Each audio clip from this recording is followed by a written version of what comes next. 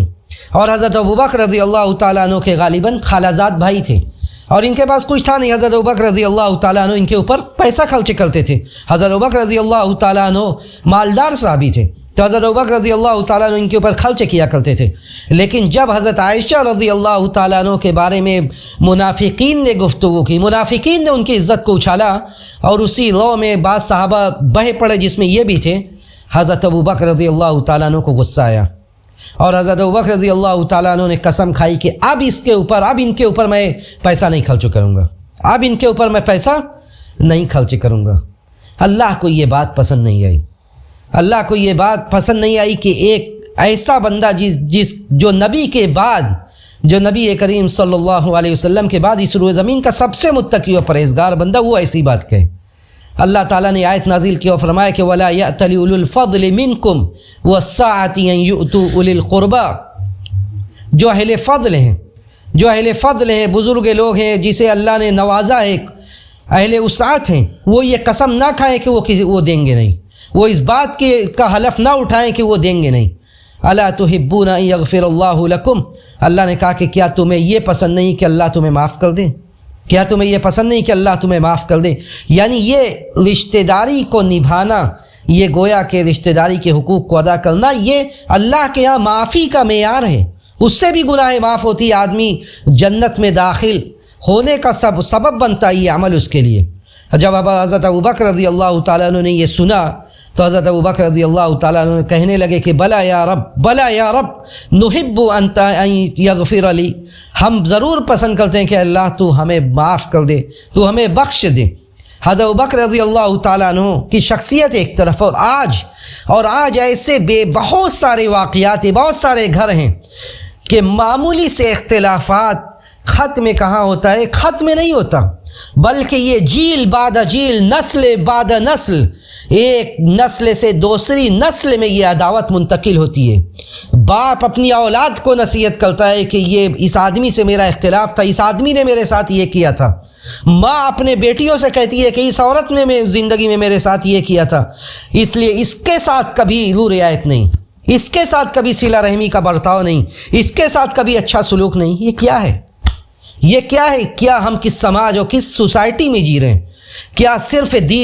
دینداری صرف یہی ہے کہ ہم صف اول کے نمازی بن جائیں؟ کیا دینداری صرف یہی ہے کہ ہم ظاہری تقوی شعاری کا نعرہ لگائیں؟ کیا دینداری صرف یہی ہے کہ ہم صوم و صلات کے پابند بنیں اور اسی کی تبلیغ کریں؟ نہیں، بلکہ دینداری یہ بھی ہے کہ ہم صوم و صلات کے ساتھ اپنے داخلی زندگی، اپنے گھریلو زندگی کی بھی اصلاح کریں۔ جو اختلاف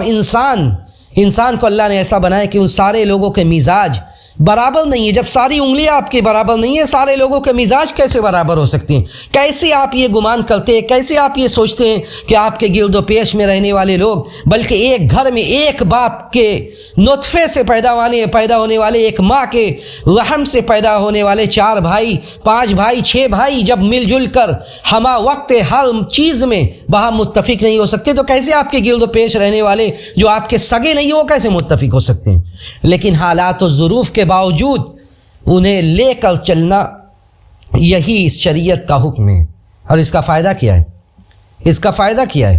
حضرت ابو ہریرہ رضی اللہ تعالیٰ عنہ شکایت کرتے ہیں، اللہ کے رسول صلی اللہ علیہ وسلم سے کہتے ہیں کہ میرے کچھ رشتہ دار ایسے ہیں کہ میں انہیں سٹاتا ہوں اور وہ دور جاتے ہیں، یعنی میں ملاتا ہوں اور وہ ہٹتے جاتے ہیں، میں صلہ رحمی کرتا ہوں اور وہ بدسلوکی کرتے ہیں، میں اچھی گفتگو کرتا ہوں تو بد زبانی کرتے ہیں۔ یعنی جب میں انہیں قریب کرنے کی کوشش کرتا ہوں ویسے وہ لوگ اور دور جاتے ہیں اور زیادہ بدتمیزی کرتے ہیں۔ اللہ کے رسول صلی اللہ علیہ وسلم نے کہا کہ اگر معاملہ ایسے ہی ہے جیسے تم کہہ رہے ہو، فَكَأَنَّمَا تُصِفُّهُمُ الْمَلْ، تو گویا کہ تم ان کے منہ میں راکھ ڈال رہے ہو، تم اپنا کام کر رہے ہو جس کام کا اثر تمہارے دنیا کی زندگی پر بھی ہوگا اور آخرت میں جو ملنے والا ہے وہ ملے گا، لیکن وہ ان کو تم ایک طرح سے ذلیل و رسوا کر رہے ہو کہ اتنا کچھ بدتمیزی کر رہے ہو، اس کے باوجود تم نبھا رہے ہو۔ اور اس کے بعد اللہ کے رسول نے کہا کہ اگر ایسے ہی رہے گا برابر اور ایسے ہی ہے جیسے کہ تم کہہ رہے ہو، تو اللہ کی طرف سے ایک اسپیشل فرشتہ، ایک محافظ تمہارے، ایک مددگار تمہارے لیے رہے گا، ما دمت علی ذالک، جب تک تم اس طرح کرو گے کہ تم وہ دور جا رہے ہیں، جب تم ملنے کی کوشش کرتے ہو تب کچھ نہ کچھ وہ کرتے ہیں، تب وہ رشتہ کاٹتے ہیں، لیکن اس کے باوجود آپ چھوڑتے نہیں ہیں۔ ایسا نہیں کہ جب یہ سب ہو گیا تو آپ نے چھوڑ دیا، بلکہ اس کے باوجود آپ برابر کوشش کرتے رہتے ہیں۔ تو ایسا کرنے سے اللہ کی طرف سے آپ کے لیے ایک ظہیر ہوگا، ایک محافظ ہوگا، ایک مددگار ہوگا، ما دمت علی ذالک، جب تک تم اس طرح رہو گے۔ اچھا، رشتہ داری جوڑنے کی بات جب کی جاتی ہے، صلہ رحمی کی بات کی جاتی ہے، تو یہ مطلب نہیں ہے آج جو مطلب سمجھ میں آتا ہے یا آج جو مطلب ہم سمجھتے ہیں، آج جو ہمارے ذہن و دماغ میں جو باتیں ہیں کہ جو ہم سے رکھے گا ہم اسے رکھیں گے، جو ہم سے تعلق رکھے گا اس سے ہم تعلق رکھیں گے، جو ہمیں نہیں پہچانتا ہم اسے کیوں پہچانیں۔ دیکھیے ناظرین، یہ نہیں ہے شریعت کا اصول اور شریعت کا دستور، یہ نہیں ہے، بلکہ کمال تو یہ ہے کہ جو بھاگ رہا ہے اسے پکڑیے، جو توڑ رہا ہے اسے جوڑیے، جو آپ سے سٹ نہیں رہا ہے اسے سٹائیے۔ اللہ کے رسول صلی اللہ علیہ وسلم نے یہی بات کہی اور کہا کہ لیس الواصل بالمکافی، لیس الواصل بالمکافی، کہ برابری پر جو جوڑنے والا ہے وہ در حقیقت جوڑنے والا نہیں ہے، ولکن الواصل اذا قطعت، لیکن جوڑنے والا تو وہ ہے کہ جب کاٹ دی جائے اس کے بعد وہ جوڑے، جب کاٹ دی جائے، جب رشتہ دار بدک جائیں، جب رشتہ دار ناراض ہو جائیں، تب رشتہ داری کو جوڑا جائے، یہ کمال ہے اور یہ سب کی ذمہ داری ہے۔ اگر آپ کر رہے ہیں تو آپ تو اللہ کے یہاں بہت بڑے اجر کے مستحق ہیں اور آپ اس کے اوپر حجت کو قائم کر رہے ہیں۔ جو آدمی بیدک رہا ہے، بھاگ رہا ہے، ہمیشہ ناک بھاؤ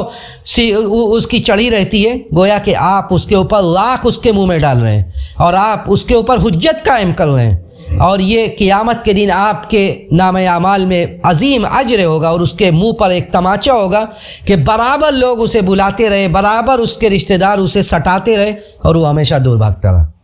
تو اللہ کے رسول صلی اللہ علیہ وسلم نے کہا کہ وَلَٰكِنَّ الْوَاصِلِ، جوڑنے والا تو وہ ہے کہ جب کاٹا جائے تب وہ جوڑے، جب کاٹا جائے تب وہ جوڑے۔ اور اسی لیے اتنی نازک اور لطیف چیز ہے یہ رشتہ داری اتنی نازک چیز ہے کہ اللہ نے کہا کہ میں نے اسے اپنے نام سے مشتق کیا، اور وہ عرش سے لٹکی ہوئی ہے، عرش سے لٹکی ہوئی، اور کہتی ہے تقول من وصلنی وصلہ اللہ، کہ اللہ جو مجھے جوڑے تو اسے جوڑ کے رکھنا، یعنی اس پر اپنی رحمتیں جوڑ کے رکھنا، اس پر اپنی رحمتیں بھیجتے رہنا، اور جو مجھے کاٹ دے اللہ تو اسے کاٹ دے، اس کے زندگی سے رحمتیں دور کر دے، اس کے زندگی سے برکتیں دور کر دے۔ ہم کتنے پریشان رہتے ہیں، بہت سارے، آج ہر گھر میں کچھ نہ کچھ پریشانی لگی ہوئی ہے، اس کے اسباب بہت سارے، لیکن ان ساری چیزوں پر اور ان ساری باتوں پر بھی غور کرنے کی ضرورت ہے کہ کہیں ایسا تو نہیں کہ ہم بہت سارے دینی راستے میں لگے ہوئے ہیں، لیکن کچھ ایسے بیسک باتیں، بڑی عام سی باتیں ہیں، جن باتوں کو ہم چھوڑے ہوئے ہیں، جن معاملات کو ہم صلح صفائی سے حل نہیں کرا رہے ہیں، اور سوچ رہے ہیں کہ ہم تو دین پر چلنے والے ہیں، ہم صف اول کے نمازی ہیں، ہمارے نام اعمال میں بہت کچھ ہے۔ دیکھیے یہ بہت بڑا جرم ہے، یہ بہت بڑا جرم ہے، اور یہ بسا اوقات آپ کے بہت سارے اعمال کو ضائع کرنے والا ہے۔ جو خطبہ مسنونہ کے بعد جو آیت میں نے پڑھی تھی، اس میں اللہ نے ایسے لوگوں کو ملعون قرار دیا، جو لوگ رشتہ داری کو کاٹنے والے، ان کے اوپر لعنت برسائی اللہ نے، کہا کہ فَهَلْ عَسَيْتُمْ إِن تَوَلَّيْتُمْ أَن تُفْسِدُوا فِي الْأَرْضِ وَتُقَطِّعُوا أَرْحَامَكُمْ۔ یہ کوئی بعید بات نہیں ہے کہ اگر تمہیں زمین میں اقتدار مل جائے، طاقت و قوت مل جائے، غلبہ مل جائے، تو تم زمین میں فتنہ و فساد پیدا کرنے لگو، وَتُقَطِّعُوا أَرْحَامَكُمْ، اور تم رشتہ داری کو کاٹ دو۔ اولئک الذین لعنہم اللہ، یہی وہ لوگ ہیں جن پر اللہ نے لعنت برسائی ہے، انہیں اندھا بہرا بنا دیا ہے، صحیح کیا ہے غلط کیا ہے پتہ ہی نہیں انہیں چل رہا ہے۔ یعنی رشتہ داری کو کاٹنا، غلبہ ملنے کے بعد، اقتدار ملنے کے بعد، زمین میں قوت ملنے کے بعد، عام طور سے یہ ہوتا ہے کہ جب آدمی کچھ مل جاتا ہے تو پھر رشتے ناتوں کو چھوڑ دیتا ہے، پھر وہ رشتے ناتوں کو نہیں پہچانتا، خاص طور سے ایسے رشتے ناتوں کو جو اسٹیٹس اور معیار میں اس کے لیول کے نہیں ہیں، جو اسٹیٹس اور معیار میں اس کے لیول کے نہیں ہیں، ان رشتوں اور ناتوں کو وہ نظر انداز کرنے لگتا ہے۔ ایسا نہیں ہونا چاہیے، بلکہ کسی بھی طرح اگر آپ کے رشتہ دار ہیں آپ اچھا سلوک کیجئے، بلکہ اللہ کے رسول صلی اللہ علیہ وسلم کے حدیث میں آپ غور کیجئے، آپ کو تعجب ہوگا، آپ نے علامہ البانی نے اس روایت کو صحیح کہا ہے کہ اللہ کے رسول صلی اللہ علیہ وسلم نے کہا کہ سب سے افضل صدقہ وہ ہے کہ آدمی اس آدمی کے اوپر خرچ کرے جو آدمی دل میں اس کے لیے دشمنی اور عداوت رکھے ہوئے۔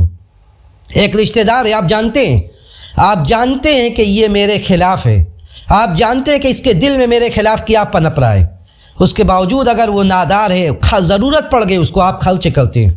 یہ سب سے افضل صدقہ ہے، کیونکہ آپ اللہ کے لیے خرچ کر رہے ہیں، اللہ کے حکم سے آپ خرچ کر رہے ہیں اور اس کا دل جوڑنے کے لیے خرچ کر رہے ہیں۔ اور اسی لیے نبی علیہ الصلوۃ والسلام نے یہ بھی کہا کہ صدقہ و خیرات کرنا تو ثواب کا کام ہے ہی ہے، لیکن اگر آپ قرابت داروں پر خرچ کریں گے تو اس کا دو فائدہ ہے۔ آپ قرابت داروں کے اوپر، رشتہ داروں کے اوپر خرچ کریں گے تو دو فائدہ ہے۔ ایک تو فائدہ یہ کہ صدقۃ وصلہ، ایک تو صدقہ کا جو ثواب ہے وہ ہے ہی اپنی جگہ، دوسرا صلہ رحمی اور رشتوں کو جوڑنے کا بھی ثواب ہے۔ ام المومنین حضرت میمونہ رضی اللہ تعالیٰ عنہ ایک موقع پر اپنے ایک لونڈی کو یا غلام کو آزاد کر دیتی ہیں۔ اللہ کے رسول صلی اللہ علیہ وسلم کی باری جب آتی ہے تو حضرت میمونہ سے اللہ کے رسول پوچھتے ہیں کہ تم نے حقیقت میں آزاد کر دیا، تم نے آزاد کر دیا اس کو؟ تو کہتی ہیں حضرت میمونہ ام المومنین کہ ہاں۔ اللہ کے رسول صلی اللہ علیہ وسلم کہتے ہیں کہ آزاد کر دیا اچھی بات ہے، لیکن اگر تم اپنے ماموں کو دے دیتی، اپنے ماموں کو دے دیتی، اپنے ننیال میں دے دیتی تو یہ زیادہ بہتر ہوتا۔ یہ زیادہ بہتر کیوں ہوتا؟ کیونکہ یہ ایک تو صدقہ اور دوسری صلہ رحمی، ایک تو آزاد اس کو کر دے، اس کو اپنے صلہ رحمی کے لیے اپنے ننیال میں دے دیتی اس غلام کو، اس لونڈی کو، تو یہ تمہارے لیے زیادہ اجر و ثواب کا باعث بنتا۔ تو دیکھا، ایسے آدمی کے اوپر خرچ کرنے کو کہا جا رہا ہے جو آدمی آپ کے لیے دل میں عداوت رکھے ہوئے، اور کہا گیا کہ یہ افضل صدقہ ہے۔ عام رشتہ داروں کے اوپر خرچ کرنے کو دوہرا اور ڈبل ثواب کا مستحق ٹھہرایا گیا، اور اسی طرح کاٹنے والے کو کہا گیا کہ وہ ملعون ہے، وہ اللہ کی رحمت سے دور ہو گیا ہے۔ لعنت کا مطلب کیا ہوتا ہے؟ لعنت کا مطلب یہ ہوتا ہے کہ وہ اللہ کی جتنی رحمتوں کا جو بھی طریقہ ہے، سکون و راحت، مالداری، مال و دولت، تجارت، سب ہر طرح کی رحمتیں آپ دیکھ لیں، یہ آپ سے دور ہونے لگے گی اگر انسان ایسی زندگی گزارے گا۔ اس کے بعد اس سے بڑی وعید اللہ کے رسول صلی اللہ علیہ وسلم نے کہا کہ جو آدمی گناہ کرتا ہے اس کا خامیازہ اسے آخرت میں تو کرنا ہی ہے، لیکن کچھ گناہیں ایسی ہیں کہ قریب ہے کہ اس کا نتیجہ اور اس کا اثر وہ دنیا میں ہی دیکھے۔ آپ نے فرمایا کہ ما من ذنب احرى ان يعجل الله لصاحبه العقوبة من البغي وقطيعة الرحم، کہ کچھ گناہیں ایسی ہیں، اس کے ان دونوں گناہوں کے علاوہ بغاوت یا ظلم اور صلہ رحمی کے اپوزٹ قطع رحمی، رشتوں کو کاٹنا، یہ دو گناہیں ایسی ہیں کہ بہت ممکن ہے کہ اللہ تعالیٰ دنیا میں ہی اس کا بدلہ دے دے، دنیا میں ہی اس کا عذاب دے دے اسے۔ جو آدمی کاٹ رہا ہے دنیا میں اسے کچھ نہ کچھ، اگر آپ اس کے زندگی میں غور کریں گے کہیں نہ کہیں کچھ مل جائے گا، اس لیے کہ اللہ کا یہ وعدہ ہے کہ یہ دو چیزیں، دو جرم ایسا ہے، دو پاپ ایسے ہیں کہ اس کا نتیجہ اور اس کا اثر وہ دنیا میں ہی دیکھے گا۔ اور اسی لیے اللہ کے رسول صلی اللہ علیہ وسلم نے بڑا ڈرایا۔ اور یہ بھی آپ نے کہا کہ جب اعمال پیش کیا جاتا ہے، ہم سب عمل کرتے ہیں، اور یہی جو بھی آج کے اس کم عملی کے دور میں جو بھی مل جائے وہ بڑی بات ہے، بہت بڑا مال غنیمت ہے۔ اس کے باوجود ایسا ہو کہ آپ کا عمل پیش کیا جائے اللہ کے یہاں اور وہ قبول نہ ہو، یا پیش ہی نہ کیا جائے، پیشی کے لائق ہی نہ ہو آپ۔ نبی علیہ الصلوۃ والسلام نے کہا کہ اعمال پیش کیا جاتا ہے جمعہ کی رات میں، یعنی جمعرات کے دن،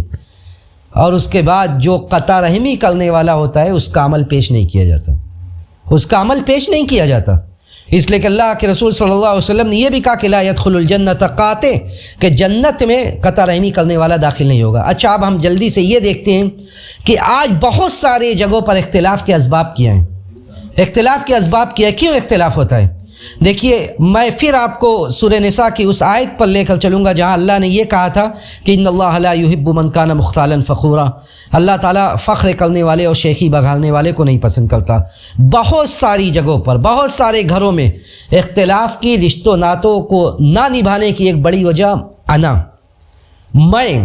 میں یہ ہوں، میں نے یہ کہا، میں نے یہ کیا۔ آپ کسی سے بھی پوچھیں گے کوئی یہ نہیں کہے گا کہ میں نے غلط کیا ہے، سارے لوگ یہی کہیں گے کہ میرے رشتہ دار ایسے ہیں، میرے جو قریبی لوگ ہیں وہ ایسے ہیں۔ ہمیں بھی اپنے بارے میں دیکھنے کی ضرورت ہے۔ ہم میں کو اگر کچھ دیر کے لیے دور کر دیں اپنی ذات سے، بہت ساری جگہوں پر ہم جھک کر مصالحت کریں گے، بہت ساری جگہوں پر ہم رشتہ داری کو اللہ کے اور اس کے رسول کے حکم کے مطابق نبھانے لگیں گے، تو یہ ایک بہت بڑا مسئلہ ہے۔ دوسرا، بعض جگہوں پر حسد کہ رشتہ داروں میں سے بعض کو اللہ نے نوازا ہے، بعض کو نہیں نوازا ہے، تو یہ بیماری بڑھتے یہاں تک پہنچ جاتی ہے کہ حاسد محسوس سے سارے رشتوں اور ناتوں کو کاٹ لیتا ہے۔ یہ ذرا آپ غور کریں، جو بھی اس بیماری میں، اس مرض میں مبتلا ہے، وہ غور کرے کہ وہ کر کے آ رہا ہے۔ وہ اللہ کے فیصلے پر اعتراض کر رہا ہے، وہ اللہ کے فیصلے پر اعتراض کر رہا ہے۔ اللہ نے جسے دیا یہ اللہ کا فیصلہ ہے، جسے نہیں دیا یہ بھی اللہ کا فیصلہ ہے۔ اللہ جسے چاہے اسے جتنا چاہے اتنا دے، اور جسے چاہے اسے نہ دے۔ تو گویا کہ جو آدمی حسد کر رہا ہے وہ اللہ کے فیصلے پر اعتراض کر رہا ہے، اور یہ حسد، یہ آپ کے سارے اچھائیوں کو تباہ و برباد کرنے والے عمل ہے، یہ سارے آپ کے عمل کو تباہ و برباد کرنے والا عمل ہے۔ اسی طرح حسد کے بعد بہت سارے گھروں میں اختلافات کی وجہ غیبت و چغلی، خاص طور سے معذرت کے ساتھ میں اپنی ماں اور بہنوں سے یہ کہنا چاہوں گا کہ یہ غیبت و چغلی میں بڑا کردار ان کا ہے۔ جہاں پہ بات بننے والی بھی ہوتی ہے وہاں پہ یہ عورتوں کی غیبت و چغلی اور عورتوں کی باتیں اس معاملے کو خراب کر دیتی ہے، اور عورتوں کی یہ چغلی بسا اوقات معاملے کو وہاں تک پہنچا دیتی ہے کہ پوری زندگی گزر جاتی ہے اور معاملہ حل نہیں ہوتا۔ تو اس بارے میں بھی غور کرنے کی ضرورت ہے کہ ہم گھر کے جو قوام ہیں وہ ان سب چیزوں پر بھی نظر رکھے کہ رشتے اور ناتوں کو نبھانے کے لیے جو چیزیں معوق ہیں، جو رکاوٹ بن رہی ہے، اسے دور کیا جائے۔ اسی طرح اختلاف کا ایک سبب خیانت بھی ہے، اختلاف کا ایک سبب خیانت بھی ہے، جہاں پہ میں نے وہاں پہ ذکر کیا تھا کہ والصاحب بالجنب، جو بھی آپ کے رفیق کار ہیں، چاہے وہ بزنس پارٹنر ہوں، آپ کے ماتحت کام کرنے والے ہوں۔ دیکھیے، بہت سارے جگہوں پر اختلاف کی ایک وجہ یہ ہوتی ہے کہ جو ساتھ میں رہنے والے لوگ ہیں، ساتھ میں کام کرنے والے لوگ ہیں، آپس میں خیانت کرنے لگتے ہیں۔ اللہ نے فرمایا کہ وَإِنَّ كَثِيرًا مِّنَ الْخُلَطَاءِ لَيَبْغِي بَعْضُهُمْ إِلَىٰ بَعْضٍ إِلَّا الَّذِينَ آمَنُوا وَعَمِلُوا الصَّالِحَاتِ وَقَلِيلٌ مَّا هُمْ، کہ بہت سارے پارٹنر، بہت سارے رفیق کار، ساتھ میں کام کرنے والے لوگ خیانت کرتے ہیں. وَإِنَّ كَثِيرًا مِّنَ الْخُلَطَاءِ لَيَبْغِي بَعْضُهُمْ إِلَىٰ بَعْضٍ، بعض کے اوپر ظلم کرتے ہیں خیانت کر کے، سوائے ان لوگوں کے جو لوگ ایمان لائے اور جنہوں نے نیک عمل کیا. وَقَلِيلٌ مَّا هُمْ، اور یہ بڑے تھوڑے لوگ ہیں، یہ بڑے تھوڑے لوگ ہیں. یعنی اکثر جب اس طرح کا معاملہ ہوتا ہے، اس طرح کے معاملے میں خیانت کا عمل دخل ہوتا ہے، تو ضرورت اس بات کی کہ ہم ایسا کام کریں جن کاموں سے اختلافات نہ پیدا ہو. اسی طرح گھروں میں اختلاف کا ایک سبب یہ ہوتا ہے کہ والدین کی طرف سے 5 بچے ہیں، 5 بچے، ان کے درمیان عدل نہ کیا جائے، ان کے درمیان عدل نہ کیا جائے، ان کے درمیان انصاف نہ کیا جائے کہ سارے اولاد کو جب دیا جائے تو برابر دیا جائے، جب تقسیم کیا جائے تو برابر تقسیم کیا جائے. جب ایسا نہیں ہوتا ہے تب بھی اختلافات پیدا ہوتے ہیں. تو یہ کچھ اسباب تھے، اور رشتہ داری کے تعلق سے کچھ باتیں تھیں کہ جس میں میں نے اس بات کو واضح کرنے کی کوشش کی کہ یہ رشتے ناطے کو نبھانا یہ ہم سب کی ذمہ داری ہے، اور سب کو ساتھ لے کر چلنا ہے، تب ہم اللہ اور اس کے رسول صلی اللہ علیہ وسلم کے اس حکم پر عمل پیرا ہو سکتے ہیں. ہم اللہ سبحانہ و تعالیٰ سے یہی دعا کرتے کہ رب العالمین تو ہمیں رشتوں کو جوڑنے والا بنا، نہ کہ کاٹنے والا. اس کے لیے جو بھی معوقات ہیں، جو بھی رکاوٹیں ہیں، رب العالمین تو اسے دور کر دے. ہمارے دلوں کو ہر طرح کی دل کے مرض اور دل کی بیماریوں سے پاک و صاف کر دے. ہمارا جب اس دنیا سے جانے کا وقت آئے تو ہمیں اس بات کی توفیق دے کہ ہمارا آخری کلمہ توحید ہو. وآخر دعوانا الحمد للہ رب العالمین، والسلام علیکم ورحمۃ اللہ وبرکاتہ.